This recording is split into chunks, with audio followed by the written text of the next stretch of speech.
So hi everyone, welcome back to another video और this will be the last video for your unit 4 now of history of media। हम majorly जो है एक तो सबसे पहले हमने प्रिंट रेवोल्यूशन के बारे में देखा था, हम केव पेंटिंग्स वगैरह इन सब के बारे में देख लिया था। सेकंड यूनिट में हमने मेजरली जो है कॉलोनियल पीरियड के बारे में देखा था, हमने नेशनल फ्रीडम मूवमेंट्स के बारे में देखा, गांधी जी और अम्बेडकर उनके बारे में देखा, उनके फिलोसफीज वगैरह के बारे में थोड़ा बहुत पढ़ा था। देन हमने प्रिंट रेवोल्यूशन के बारे में भी पढ़ा था यूनिट 1 में, वो भी आपको याद रखना है। यूनिट 3 में हमारा मेजर जो टॉपिक था that was all India radio का topic.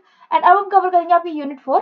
And before starting with unit 4 please like this video, because बहुत से बच्चे ऐसे होते हैं जो कि लाइक करना भूल जाते हैं। एंड लाइक से जो है मुझे भी मोटिवेशन मिलेगा कि मैं आपको ऐसे ही आगे और भी जो है वीडियोस प्रोवाइड करती रहूं। उसके अलावा अगर आपका पेपर जो है नेक्स्ट 10 डेज में है, चाहे आप इस वीडियो को 2 साल बाद देख रहे हो, 3 साल बाद देख रहे हो, जब भी देख रहे हो, नेक्स्ट 10 डेज में है, तो मुझे बस अपने एग्जाम डेट मेंशन कर देना। And do let me know कि अगर आपको इंपॉर्टेंट क्वेश्चन आंसर्स की वीडियोस चाहिए या नहीं। तो अगर चाहिए होगी तो वो मैं आपको जल्द से जल्द में प्रोवाइड कर दूंगी, बट 10 डेज होने चाहिए आपके पास जब आप इस वीडियो को देख रहे हो। अगर आप एकदम से देख रहे हो कि लास्ट दिन पे, तो फायदा नहीं है उस टाइप का। Then we have is the unit 4 now, that is visual media. इसमें हम देखने वाले तो जैसे अब हमारे पास जो है प्रिंट रेवोल्यूशन आया था, उसके द्वारा मीडिया आया, उसके द्वारा रेडियो आया, ऑल इंडिया रेडियो जो है वो स्टैब्लिश हुआ। अब हमारा आया विजुअल मीडिया, मतलब जहाँ पे हम फोन में हमारे मतलब नॉर्मल टीवीज पे ऑनलाइन जो है इंटरनेट की जैसे जैसे फैसिलिटीज अवेलेबल हुई, तो विजुअल मीडिया जो है बहुत ज्यादा लेवल पे dissemination that is like popularise हुआ। And then we have the early years of photography and cinema के बारे में हम देखेंगे। टीवी का हम ओरिजिन और इसका टेक्नोलॉजिकल एवोल्यूशन के बारे में देखेंगे, like BBC and CNN news channels के बारे में। उसके बाद हम देखने वाले हैं the coming of television in India and the states development agenda. Then हम देखेंगे commercialisation of programming and the coming of transnational television, formation of Prasar Bharati, Joshi, Sam Pitroda and the Chanda committees. इन कुछ फॉर्मेशन के बारे में देखने वाले जो कि है प्रसार भारती की। सो let's begin with the video now और डायरेक्टली हम यूनिट 4 पे आ जाते हैं। मैंने आपको मतलब जैसे आपको वीडियोस प्रोवाइड करी है, उसके अलावा कंटेंट्स भी प्रोवाइड करे हैं, तो इसलिए वीडियोस को जरूर चेकआउट कर लेना ताकि आपको यह पता चल सके आपको पेपर में एग्जैक्टली लिखना क्या है। So let's begin with the video now, that is unit 4 visual media. सबसे पहला है हमारे पास the early years of photography and cinema. तो सबसे पहला इसमें जैसे हमारा है early years of photography and cinema, तो इसमें हम देखने वाले हैं कि अर्ली ईयर्स कैसे रहे हमारे विजुअल मीडिया के, कैसे कैसे जो है धीरे धीरे करके लोगों को अब पता लगने लगा इंटरनेट के बारे में, नॉलेज और ज्यादा मिलने लगी, लोग जो है और ज्यादा प्रोन होने लगे टू द सोशल मीडिया और टू द मीडिया जो कि उनको विजुअली और ज्यादा इम्पैक्ट करती थी। सबसे पहला इसमें early years of photography. Photography जो है इमर्ज होती है in the 19th century as a ground breaking medium for capturing and preserving visual images. अब जो है क्योंकि लोग पहले क्या होता था, लोग पहले लिख के रखते थे कि भाई हमने इस टाइम पे ये महसूस किया, या फिर ये चीजें होती थी, ये चीज नहीं होती थी, अपने कल्चर के बारे में, ट्रेडिशन के बारे में, लाइक केव पेंटिंग्स हमने देखा था। प्रिंट रेवोल्यूशन में भी यही होता था कि लोग लिखते थे, पर अब जब फोटोग्राफी आने लगी तो अब लोग जो है उसकी फोटो खींच के आगे तक के लिए प्रिजर्व करने लग गए थे, और इससे जो है प्रिजर्व होती थी हमारी पूरी एक विजुअल इमेजेस। जो फर्स्ट सक्सेसफुल फोटोग्राफिक प्रोसेस जो था, जो कि इन्वेंट किया था जोसेफ नाइसोफेरे नाइफिस, इनका ये नाम है, इन 1826। तो इनका कुछ अलग प्रोनाउंसिएशन भी हो सकती है। Using a process called heliography. And ये जो पर्टिकुलर वो फॉलो करते थे लुइस को, जो इन्होंने like invention of the particular type in 1839, जो कि अलाउ कर देता है for more detailed and reproducible photographs. Then we have the early photography, जो कि यूज करती थी primarily for portraits and the scientific documentations.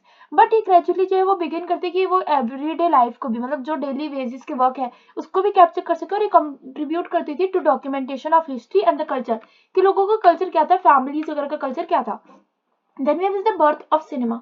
So evolution के साथ जो है लाइक एवोल्यूशन हुआ जब सिनेमा का, तो उसको ट्रेस किया जा सकता है back to the late 19th century, जहाँ पे several inventors such as Thomas Edison and बहुत सारे अलग अलग मारते लाइक ल्यूमेरी और द जॉर्जेस, ये एक्सपेरिमेंट करते थे with the motion pictures. And जो ल्यूमेरी ब्रदर्स थे held the first public screening in of film in 1895, और ये शोकेस किया था उन्होंने the potential of cinema as a new form of entertainment. Early films जो थी वो शॉर्ट होती थी, साइलेंट होती थी, ब्लैक एंड व्हाइट में होती थी, बट सिनेमा जो है वो क्विकली इवॉल्व करता है into a significant cultural and commercial medium, and influence करते हैं स्टोरी टेलिंग को, पॉलिटिक्स को and social movements worldwide. Then we have is the TV origin, like television का origin and technological evolution, that is the BBC and the CNN. So majorly जो है television जो कि emerge हुआ था as a new form of mass communication 20th century में, और ये कंबाइन करता था दोनों ही विजुअल पावर को of film with the immediacy of radio, क्योंकि अब रेडियो तो चल चुके थे और विजुअल पावर का लोगों को एक क्रेज था, तो दोनों को इसने इमर्ज किया और दोनों को एक साथ आके एक टेलीविजन पे जो न्यूज चैनल्स बनने लगे, बहुत सारे चैनल्स बनने लगे जो कि लोगों को एंटरटेनमेंट प्रोवाइड करते थे, कल्चर लाइफ के बारे में बताते थे, और उसके अलावा नॉलेज आपको मिलती थी, लाइक न्यूज वगैरह तो आपको मिलती ही थी। सो फर्स्ट है the origins of television. So origin कैसे हुआ टेलीविजन का? सो जो आइडिया जो है टेलीविजन का as we know it today, जो कि मतलब एक बॉर्न करता है of several technological breakthroughs in the 1920s and 1930s, जो इन्वेंटर्स है like John Logie and in Britain and the Philo Farnsworth in the US, उन्होंने जो है डेवलप किया था फर्स्ट टेलीविजन सिस्टम जो कि कैपेबल था कि वो ट्रांसमिट कर सकता था मूविंग इमेजेस, कि लोगों को जो है पहली बार ये पता लगने लगा कि वो अपनी सिर्फ आंखों से, ये नहीं कि उनको रियल लाइफ में कुछ चीज को फील करना पड़ेगा, बल्कि वो एक टेलीविजन पे मूविंग इमेजेस भी देख सकते हैं। जैसे आज तो हम पूरा पूरा सीरियल देख लेते हैं, बट उस समय मूविंग भी अलाउड नहीं होती थी, लाइक वो लोग ज्यादा ज्यादा होता था फोटो आ गई फिर एक या दूसरी फोटो आ गई, वैसे हो जाता था। अब लोगों को मूवमेंट्स के बारे में पता लगा in the particular screen. Baird Baird जो है उन्होंने डेमोन्स्ट्रेट किया था the first transatlantic television in broadcast, like television broadcast in 1928, while जो फ्रेंसवर्थ थे उन्होंने जो क्रिएट किया था with inventing the electronic television system in 1930। Technological evolution जो है ऑफ टीवी, लाइक इसके बारे में हम देखने वाले हैं। तो जो टेलीविजन जो है टेक्नोलॉजी, लाइक टेलीविजन टेक्नोलॉजी जो है वो अंडरवेंट करती है to a rapid improvements throughout the 20th century. Early broadcast जो है were in black and white and जो रेजोल्यूशन था of images was poor by today standards. However जो इंट्रोडक्शन है हमारे कलर टीवी का इन 1950s, टेलीविजन जो है वो बहुत ज़्यादा इंपॉर्टेंट एंड अपीलिंग बन जाता है for the viewers, and development जो है of cable and satellite television in 1960s and 70s, ये एक्सपैंड करती है to the reach of TV networks, और ये ऑफर करती है more programming choices for audiences. तो उसके बाद अगर हम बात करें 1980s और 90s में, तो एक हमने पूरा केबल का जो है न्यू मतलब क्राइस देखा था केबल न्यूज चैनल्स का, लाइक न्यूज नेटवर्क्स का, that is CNN, which revolutionise the news broadcasting with 24-hour coverage. तब धीरे धीरे करके 24 आवर की कवरेज होने लगी थी, and that was started from 1980s to 1990s। Then हम देखेंगे अब BBC एंड CNN। तो दो मेजर मतलब मोस्ट इन्फ्लुएंशियल टेलीविजन नेटवर्क जो थे उस समय in the world, that was BBC and CNN, and ये हेल्प करते थे कि डिफाइन कर सके एक मॉडर्न टेलीविजन को। जो BBC जो है, जो कि स्टैब्लिश हुआ था 1922 में यूके में, ये एक पायनियर था high quality news and programming का, और ये जो है एक की प्लेयर था कि वो शेप करे हमारे पूरे ही ग्लोबल ब्रॉडकास्ट स्टैंडर्ड्स को। उसके अलावा अगर हम देखें तो जो BBC था वो इम्पार्शियली एंड कमिटमेंट, जो मतलब like the BBC's impartiality and जो उसकी कमिटमेंट थी to the public service broadcasting, वो जो है एक इंटरनेशनल मॉडल पे बन गई थी। वहीं अगर हम देखें CNN, जो कि लॉन्च हुई थी 1980s में इन द US, तो याद रखना है BBC बहुत पहले लॉन्च हो गई थी इन 1920s, एंड CNN बाद में लॉन्च हुई थी इन 1980s in the US, that was United states. और इसने रिवोल्यूशनाइज किया था हमारे न्यूज कवरेज को by providing 24 hours live reporting. तो लाइव रिपोर्टिंग जो है वो मेजरली US से आई थी हमारे पास, बट अगर हम देखें एक हमारे पास जो न्यूज चैनल शुरुआत हुई थी that was from UK, that is from BBC। And इसने जो है हमारे को जो CNN है उसने 24 आवर्स की लाइव रिपोर्टिंग प्रोवाइड करनी शुरू कर दी थी, कवरेज करनी शुरू कर दी थी, चेंज कर दिया था कि कैसे ऑडियंस जो है वो कंज्यूम करे एक पर्टिकुलर न्यूज को एंड इन्फॉर्मेशन को ग्लोबली। क्योंकि पहले लोगों को मतलब होता था कि भाई पूरे दिन में 1 घंटे की न्यूज आएगी, पर अब लोगों को पता चल गया था कि 24 आवर न्यूज आएगी, तो लोग कभी भी बैठ के उस न्यूज को देख सकते थे। अब जो है हम देखने वाले coming of television in India and the states development agenda. So first is the early days of television in India. तो फर्स्ट टेलीविजन ब्रॉडकास्ट जो है इन इंडिया, जो कि टुक प्लेस करती है 1959 में under the guidance of the state run Doordarshan, like आपको पता होगा DD, और DD न्यूज चैनल होता था जनरली इंडिया में। तो अर्ली डेज जो टेलीविजन के उसमें सबसे पहले तो दूरदर्शन ही शुरू हुआ, जो कि फर्स्ट टेलीविजन ब्रॉडकास्ट था इन इंडिया, जो कि टुक प्लेस करता है 1959 में। इनिशियली टेलीविजन जो है वो लिमिटेड था to a few urban areas, and broadcast जो है वो भी बहुत ज्यादा कम होता था। पर जो अगर हम देखें उसी के साथ प्रोग्रामिंग जो है, लाइक जो प्रोग्रामिंग कंसिस्ट करती थी वो मेनली एजुकेशनल और इन्फॉर्मेशनल कंटेंट ही प्रोवाइड करती थी, और वो एम करती थी कि वो प्रमोट कर सके social reform, literacy and national integration. Television जो है वो एक ऐसा देखा जाता था as an extension of the states agendas, like states agenda to promote development in post independence India, कि अब जब इंडिपेंडेंस हो गई थी तो उसके बाद लोगों को कैसे पता चलेगा डेवलपमेंट हो रही है कंट्री में, तो वो सब उन्हें news channel that was Doordarshan was one of the first one, तो उससे उन्हें पता चल पाता था। Then we have the role of Doordarshan in nation building. तो दूरदर्शन का क्या रोल था एक पूरे लोगों को जो एक साथ एकत्रित करने में। तो दूरदर्शन जो है, जो कि एक सोल टेलीविजन ब्रॉडकास्टर है इंडिया का फॉर सेवरल डिकेड्स, वो प्ले करता था एक सेंट्रल रोल कि वो शेप करे मीडिया के लैंडस्केप को। इंडिया गवर्नमेंट जो वो यूज करती थी टेलीविजन ताकि वो डिसेमिनेट कर सके इन्फॉर्मेशन को about its policies and the programmes. जो स्टेट जो वो मतलब अलाउ करता था, लाइक ऑल्सो यूज करता था इन टेलीविजन को कि वो एड्रेस करे सोशल इश्यूज को as family planning, health and education. उसके बाद अगर हम देखें पॉपुलर शोज जैसे कि कृषि दर्शन, एग्रीकल्चरल व्यू, लाइक कृषि दर्शन की इंग्लिश पर्टिकुलर है ये कि इंग्लिश में क्या बोलेंगे, एग्रीकल्चरल व्यू। सो कृषि दर्शन जो है जनरली किसके लिए आता है, that was for the farmers या for the rural areas people. Generally हम देखते थे कि भाई इलाइट क्लास ही जो है वही टेलीविजन का ज्यादा एक्सेस करती थी, ये वही जो इतना एक्सेसिबल इस चीज को मान पाती थी, कर पाती थी, क्योंकि टेलीविजन वगैरह भी कोई ये नहीं था कि बहुत ज्यादा आपको फ्री में मिल रहे हैं, सस्ते मिल रहे हैं, तो उस टाइम पे वो भी महंगे थे। पर एक कृषि दर्शन से ऐसा हो कि लोगों के पास जो है वो एक टाइप से पता चलने लगा, और धीरे धीरे अब ये भी पता चल गया था कि ये नहीं है कि जो टेलीविजन जो है वो सिर्फ एक लाइट क्लास के लिए, but it is also for rural areas people और द विलेज पीपल और फॉर द फार्मर्स और for the people who are belonging to some lower communities. And जो कृषि दर्शन जो इसने एक इंपॉर्टेंट रोल प्ले किया था in spreading knowledge and increasing development in the rural areas. Then is the state central development agenda. तो जो state का जो डेवलपमेंट एजेंडा था जो कि रिफ्लेक्ट करता था through television was geared towards the nation building, social integration and the economic progress. ये यूज करते थे टेलीविजन को कि वो प्रमोट करे पब्लिक वेलफेयर कैंपेन्स को such as the national integration movement, जो कि प्रोवाइड करते थे गवर्नमेंट को कि विद अ पावरफुल टूल ताकि वो रीच कर सके लार्ज ऑडियंस के साथ एंड स्प्रेड कर सके अपनी information about the government schemes and policies. Now is the commercialisation of programming. इसमें हमारा सबसे पहला है शिफ्ट टुवर्ड्स द एंटरटेनमेंट। तो अब धीरे धीरे ये नहीं था कि जो हमारे न्यूज चैनल जो है वो सिर्फ लाइक जो हमारा टेलीविजन आया वो सिर्फ न्यूज प्रोवाइड करने के लिए आया था, ये सिर्फ सोशल रिफॉर्म्स लाने के लिए लाया था आया है, पर अब धीरे धीरे जो है बहुत सारी और चीजें जो है डेवलप होने लगी, लाइक प्रोग्रामिंग जो है वो बिगिन होने लगी थी टू डाइवर्सिफाई। एंड इसमें क्या क्या चीजें इंक्लूड हुई, that was the including serials, entertainment, reality shows and the music programmes. और एंट्री होती है कुछ प्राइवेट केबल चैनल्स की, याद रखना क्या थे, लाइक ये जब ये तो लिख देते हैं चैनल्स की एंट्री हुई, बट ये याद रखना private cable channels, that was Zee TV, Star TV या फिर सोनी एंटरटेनमेंट। ये कुछ ऐसे टेलीविजन चैनल्स थे जनरली प्राइवेट जो कि आए उस समय ऐसे एमर्ज करते हैं, एंड इसने जो है पूरे टेलीविजन को कमर्शियलाइज करना शुरू कर दिया था।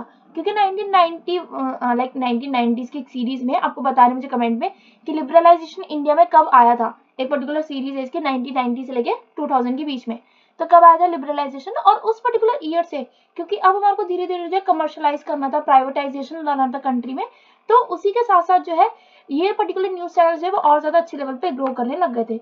Growth of advertiser funded programming, क्योंकि अब धीरे धीरे जब ये न्यूज चैनल्स बढ़ने लगे, उस सबसे ग्रो करने लगे, तब लोगों को जो है उनको भी एक राइज हो गया था, एक टेलीविजन का भी राइज हुआ एज अ कमर्शियल मीडियम कि वो लेट कर सके to a boom of television industry with a wider variety of shows. अब ये नहीं होता था कि जो शो है वो सिर्फ बुजुर्गों के लिए आता था या सिर्फ बच्चों के लिए आता था, कार्टून भी आते थे वहाँ पे, बच्चों के लिए कार्टून भी होते थे, वुमेन्स के लिए सीरियल्स वगैरह भी होते थे, या फिर यूथ के लिए जो है कुछ एजुकेशनल कंटेंट भी होता था, एंड बाकी फार्मर्स वगैरह को भी फोकस किया जाता था, इलाइट ग्रुप को भी फोकस किया जाता था। Then you have the impact on content and quality. So जो शिफ्ट हुआ है कमर्शियलाइजेशन का वो लेड करते to a debate what the impact on content quality.